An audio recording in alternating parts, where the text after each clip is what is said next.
je suis ravie de te retrouver pour ce nouvel épisode. Et aujourd'hui, on va répondre à la question pourquoi est-ce si difficile de découvrir sa mission de vie.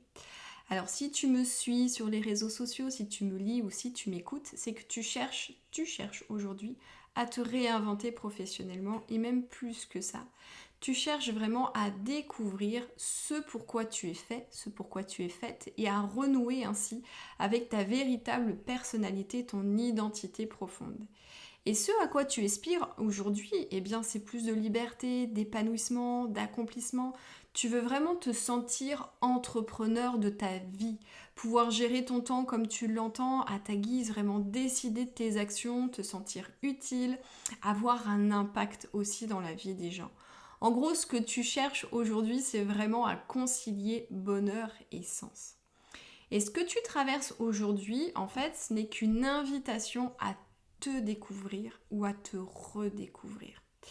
Et lorsque professionnellement on se sent perdu, qu'on a le sentiment que notre métier est inutile, c'est les fameux bullshit jobs, et qu'on n'arrive pas à y déceler en fait le moindre intérêt, eh bien cette perte de sens professionnel n'est en fait qu'une invitation à emprunter le chemin de la quête de soi. C'est vraiment ce que je dis régulièrement, c'est quand on est en quête de cette voie professionnelle, de cette mission de vie, eh bien on est en quête de nous-mêmes inéluctablement. Alors, est-ce qu'aujourd'hui tu es vraiment prêt ou prête à découvrir ta mission de vie, le but de ta vie? Eh bien tu es au bon endroit. Et tout d'abord, j'aimerais clarifier quelque chose. Je voudrais clarifier ce que j'entends moi par mission de vie. Je crois pas du tout qu'on ait un destin qui soit figé dans le marbre et que le but de notre vie ce soit de vraiment découvrir ce truc unique, ce fameux Saint Graal. Je trouve que ça nous met plus de pression qu'autre chose. Pour moi, c'est quelque chose qui est évolutif.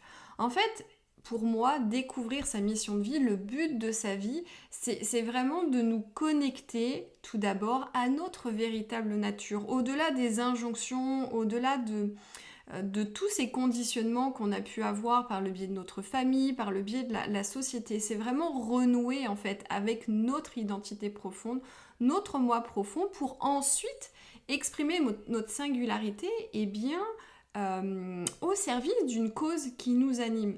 Donc découvrir notre mission de vie, pour moi, c'est vraiment savoir pourquoi on se lève le matin, c'est vraiment savoir pourquoi on est fait, quelle est vraiment cette singularité. Qu'est-ce qui nous donne envie finalement d'agir pour quelque chose qui est plus grand que nous, qui nous fait nous sentir vivants, vivantes au sein de la société.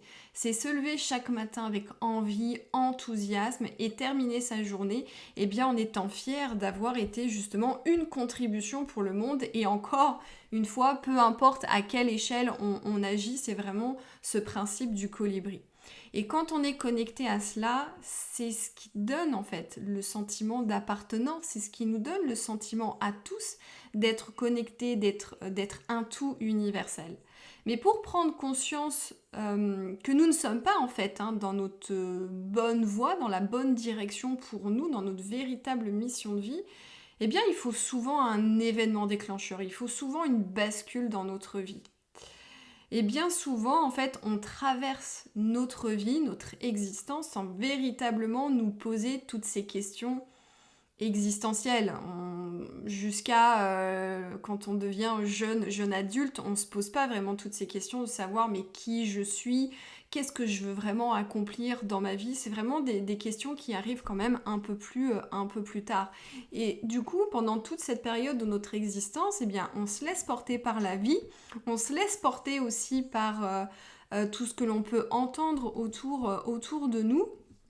Et du coup, on se retrouve à un moment donné, coincé, enfermé, prisonnier d'une vie eh bien, qui ne nous convient pas et qui ne nous correspond pas. Ça veut dire en fait que pendant toute une partie de notre vie, eh bien, on va vraiment se laisser, entre guillemets, bercer par tous les stéréotypes de la société ou toutes les croyances sociétales ou même les croyances familiales où on nous dit qu'il faut travailler dur, qu'on travaille pour payer ses factures, qu'il faut faire de longues études pour trouver un bon job, qu'il faut travailler dans une entreprise du CAC 40 parce qu'il y a plein d'avantages. qu'il faut faire une école de commerce quand on ne sait pas quoi faire, parce que comme ça, à la fin de nos études, eh ben, on a plus de possibilités. Ça va être de nous faire croire qu'à 30 ans, eh bien, il faut impérativement avoir commencé à fonder une famille, qu'il faut être propriétaire, qu'il faut être dans un CDI, etc.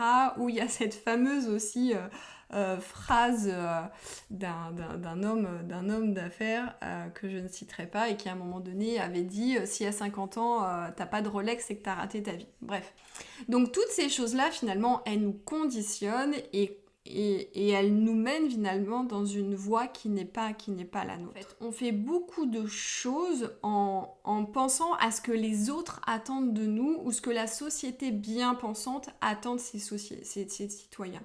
C'est ce fameux concept du conformisme où on met tout le monde à la même enseigne, dans le même moule et c'est plus facile à gérer. J'ai été bercée dans cette illusion d'une vie qui n'était pas faite pour moi, justement pour me conformer, pour faire comme tout le monde et en me persuadant finalement que si la masse pensait de telle façon, agissait de telle façon, bah, c'est sûrement qu'elle avait raison et que moi, petit individu, eh bien j'avais tort. Mais en fait, la vie est bien faite et la vie est quand même plus forte que ça. Et on peut continuer à avancer tout en ayant quand même quelque part ce sentiment que quelque chose manque, que quelque chose cloche. Et à un moment donné, ça va finir par s'amplifier et c'est à ce moment-là où certaines personnes se réveillent et se disent « bah non, je ne peux plus continuer comme ça ». Alors, on va se dire les choses franchement.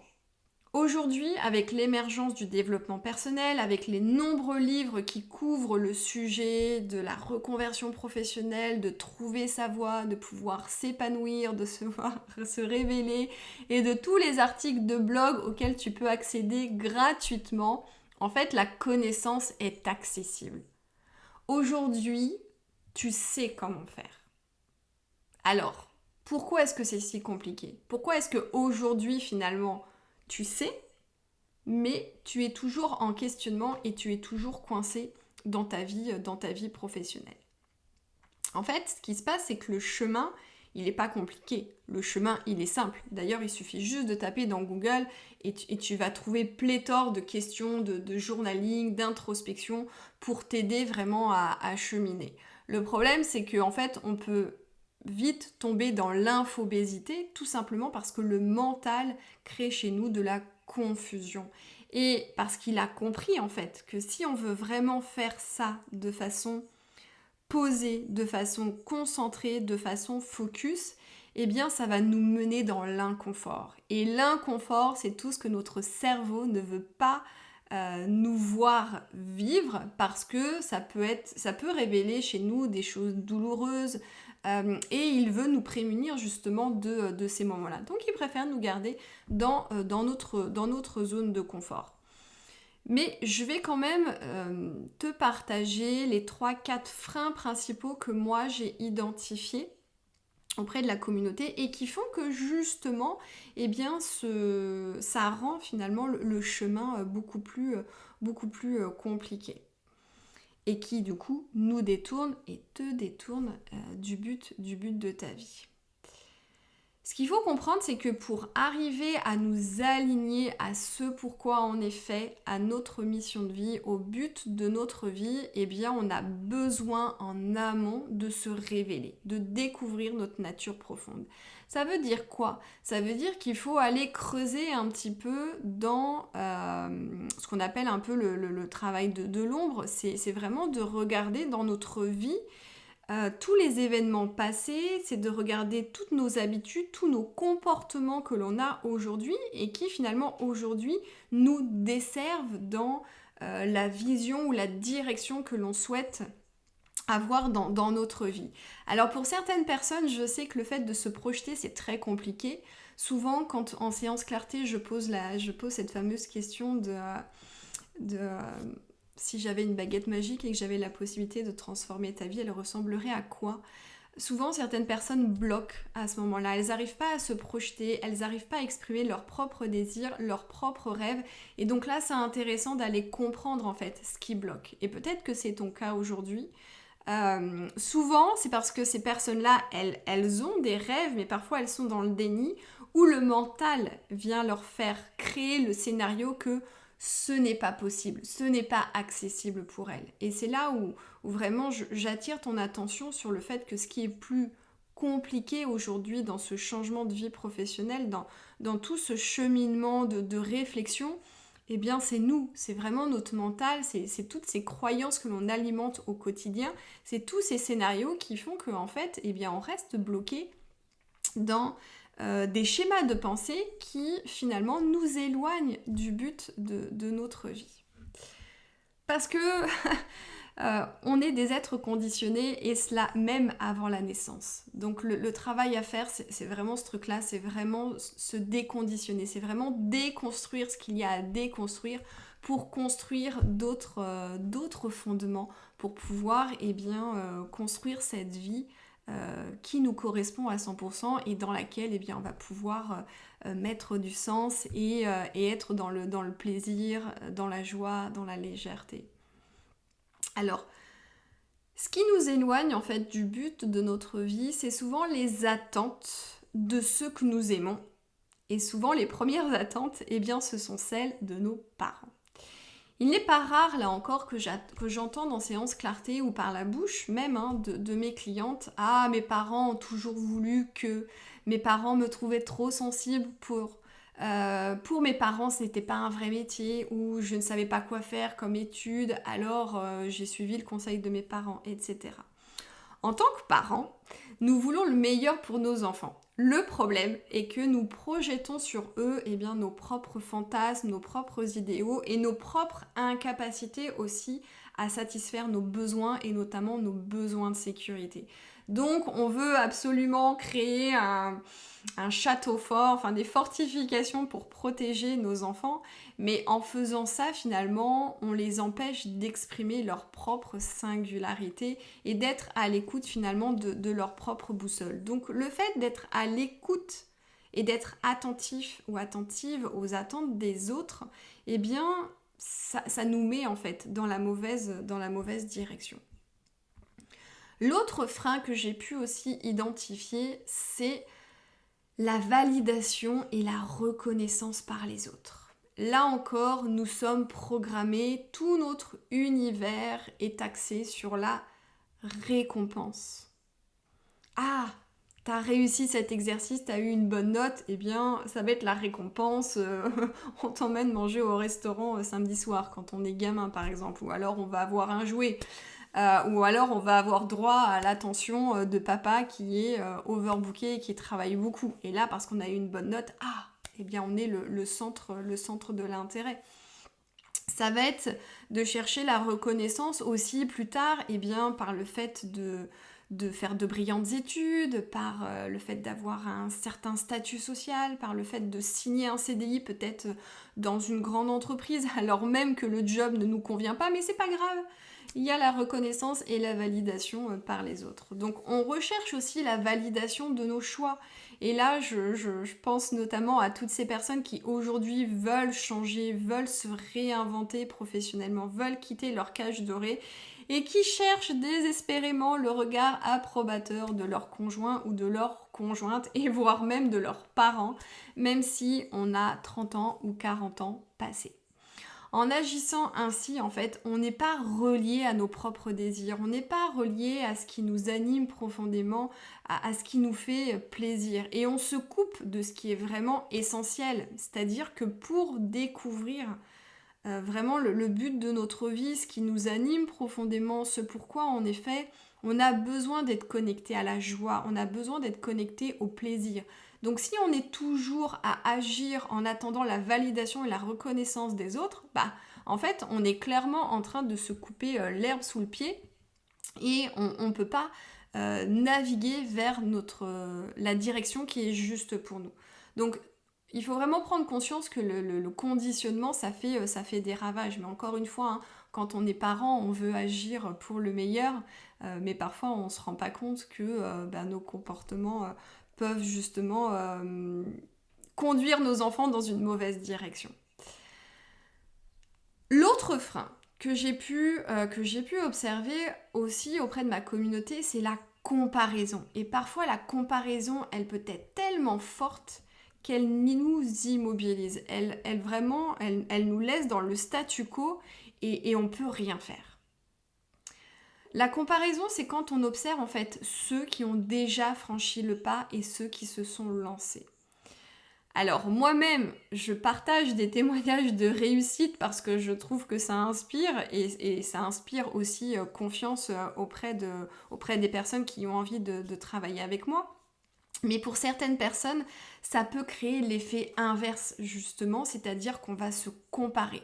On va se dire, bah tiens, cette personne, elle a réussi à le faire, elle s'est lancée, elle a réussi, elle a osé, et moi, je n'y arrive pas, moi, je ne me sens pas capable, moi, je suis nulle, moi, je n'ai pas ces compétences, je ne suis pas née dans telle famille, je n'ai pas fait toutes ces études, je n'ai pas l'argent, etc., etc. Et du coup, là, on s'enferme dans un discours qui est négatif et qu'on alimente au quotidien.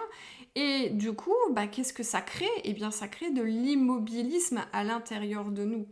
Et en fait, c'est au lieu que ça nous inspire, en fait, ça nous aspire dans un cercle vicieux où en fait l'ego, eh bien, prend toute sa place et il va vraiment faire en sorte finalement de nous garder dans notre zone de confort parce que il va vraiment nous inviter à créer tous ces scénarios catastrophes qui font que eh bien, on va aussi se dévaloriser.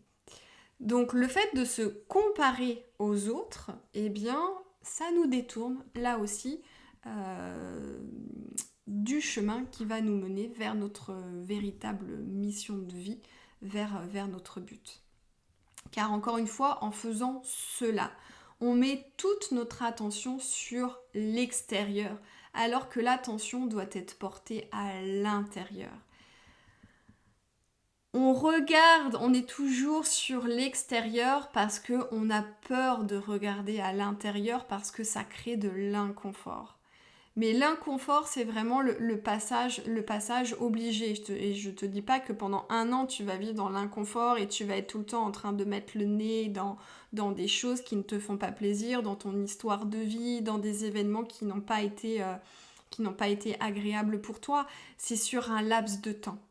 Et c'est faire ce travail en identifiant vraiment ces premiers événements ou ces premiers comportements ou ces croyances qui aujourd'hui sont vraiment en lien avec ton changement de vie professionnel.